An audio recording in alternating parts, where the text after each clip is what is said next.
Hello বন্ধুরা, welcome back to দীপসার ছোট্ট জগৎ। আশা করি তোমরা সবাই ভালো আছো, আমরাও খুব ভালো আছি। আর একটা তোমাদের সাথে নতুন ভিডিও শেয়ার করতে চলে এলাম।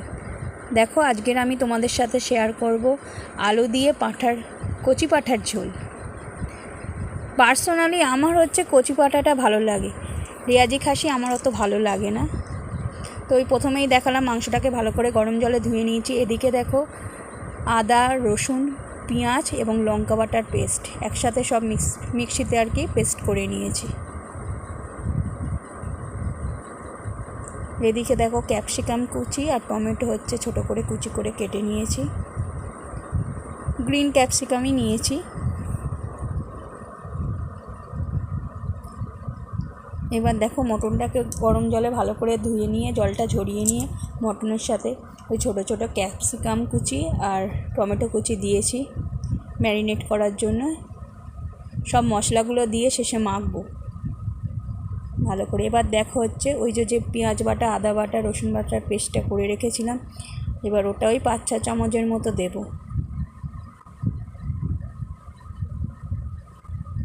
যত বেশি বাটা দিয়ে মাখিয়ে রাখবে তত মাংসের মধ্যে মশলাটা বেশি ভালো ঢোকে বলে আমার মনে হয়।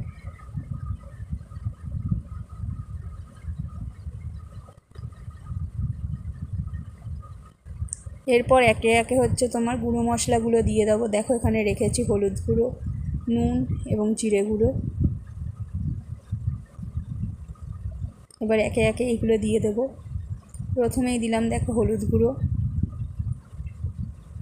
1 চামচের মতো দিলেই হবে। তারপরে দিলাম জিরে গুঁড়ো। এরপর পরিমাণ মতো নুন দেবে, যে যেরকম খাও।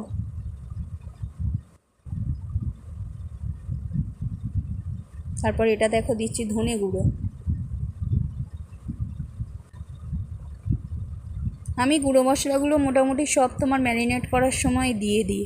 এরপর কাশ্মীরি লঙ্কার গুঁড়ো দিলাম। কাশ্মীরি লঙ্কার গুঁড়ো দিলে তোমার রঙটা খুব সুন্দর হয়, বেশ লাল লাল মতো দেখতে হয়। এরপর টমেটোর সস দিয়ে দিলাম। টমেটো কুচি দিয়েছি, টমেটো সসটা দিলে ফ্লেভারটা আরও ভালো লাগে। এরপর দিয়ে দিলাম চিলি সস তোমার ওই 2 চামচের মতো। এবার সর্ষের তেল, যেটা মেন জিনিস, সর্ষের তেল ঢেলে দিলাম।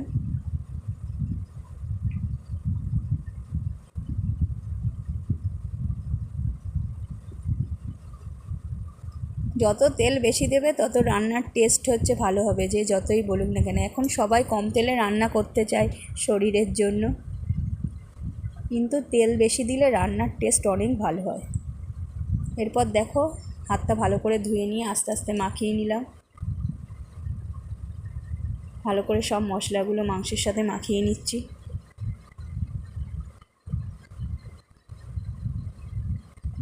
এ দেখো, মাখানো কমপ্লিট। এরপর আধা ঘন্টা 1 ঘন্টার মতো ম্যারিনেট করে রেখে দেবো। আমি এইভাবে করি, অন্যরা তোমরা কিভাবে করো জানিও আমাকে। এরপর কড়া গ্যাসে বসিয়ে দিলাম ওভেনে। এরপর কড়াই তেল দিলাম। তখন তেলটা বেশি দিয়ে মাখিয়েছি বলে এখন একটু কম করেই তেল দিলাম। এরপর গোটা এলাচ 5-6টা দিয়ে দেবো। দেখো, তেলটা গরম হয়ে গেছে। এরপর যে পেঁয়াজ বাটা, আদা বাটার পেস্টটা রেখেছিলাম আর একটু দিয়ে দিলাম কড়াইতে, দিয়ে আর ভালো করে মশলাটাকে নাড়িয়ে নিচ্ছি। যত মশলাটাকে ভাজবে, নাড়াবে, তত তার একটা সেন্ট বেরোবে। এরপর আরেকটু হলুদ গুঁড়ো, লঙ্কার গুঁড়ো সব দিয়ে দিলাম। গ্যাসটা জোরেই আছে, ওই জন্য নাড়িয়ে যাচ্ছি সমানে, নাহলে ধরে যাবে। এরপরে ম্যারিনেট করা মাংসটাকে আস্তে আস্তে কড়াইতে ঢেলে দিলাম, দিয়ে এবারে নাড়ব। দেখো, নাড়ছি।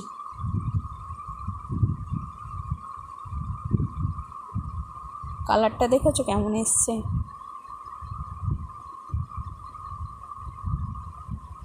তোমরা কে কে মটন খেতে ভালোবাসো আমাকে কমেন্টে জানিও। বিশেষ করে কে কে কচি পাঁঠা খেতে ভালোবাসো।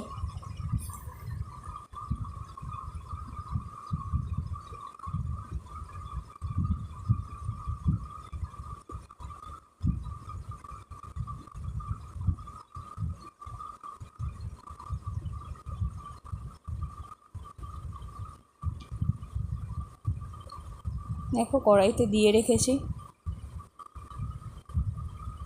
এরপর এই দিকে হচ্ছে আলুটাকে কেটে নিয়েছি। প্রথমে আলুর খোসা ছাড়িয়ে নিয়েছি। এরপর আলুগুলোকে পিস পিস করে, মানে ছোটো ছোটো আলু তো ওই জন্য 2 টুকরো করে নিয়েছি।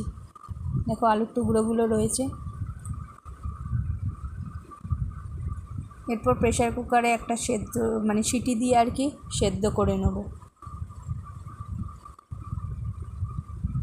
কড়াইয়ের মটনটা আর কি তোমার কষা হয়ে গেলে এরপর প্রেশার কুকারে হচ্ছে ওই মটনটাকে তুলে দিয়েছি আর কি, প্রেশার কুকারে সিটি মারব।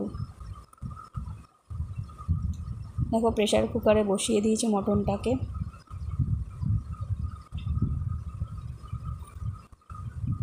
আমি একটু মাংসটাকে ভালোভাবে সেদ্ধ হওয়ার জন্য 8-10টার মতো সিটি মারি, আর তোমরা যে যতটা সিটি মারলে ভালো হয় মারবে।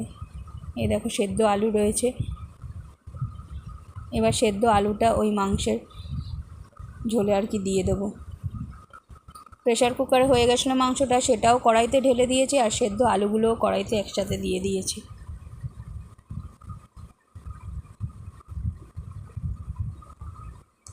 এই দেখো ভালো করে নাড়াচ্ছি।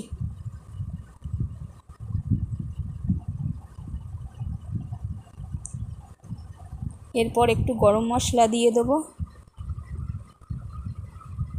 গরম মশলা দেওয়ার পর হচ্ছে তোমার ঢাকাটাকে চাপা দিয়ে দিলাম যাতে গন্ধটা না বেরিয়ে আসে।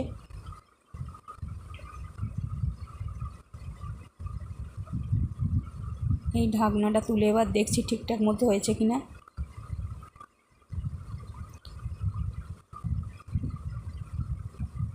লাস্টে একটু মিট মশলা দিয়ে দিই সানরাইসে। আমি দিই মিট মশলাটা দিলে ভালো লাগে। মিট মশলা দিয়ে ভালো করে একটু নাড়িয়ে দিলাম। আশা করি ভিডিওটা তোমাদের ভালো লাগবে। যদি ভালো লেগে থাকে অবশ্যই চ্যানেলটাকে সাবস্ক্রাইব করে লাইক, শেয়ার, কমেন্ট করো। Thank you.